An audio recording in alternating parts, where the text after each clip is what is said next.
if you're experiencing connection errors in Rocket League, there are several steps you can take to improve your online experience.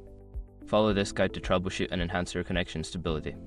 Step 1. Check your internet connection. Ensure that your internet connection is stable and fast enough for online gaming. You can do this by running a speed test and checking for any interruptions or slow speeds. Step 2. Restart your router. Power cycle your router by unplugging it for about 30 seconds and then plugging it back in. This can help clear any temporary issues and improve your connection. Step 3. Use a wired connection. If you're currently using Wi-Fi, consider switching to a wired Ethernet connection. This can significantly reduce latency and provide a more stable connection. Step 4. Close background applications. Make sure to close any unnecessary applications or downloads running in the background on your device. These can consume bandwidth and cause connection issues during gameplay.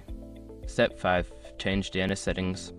Consider changing your DNS settings to public DNS service like Google DNS or OpenDNS.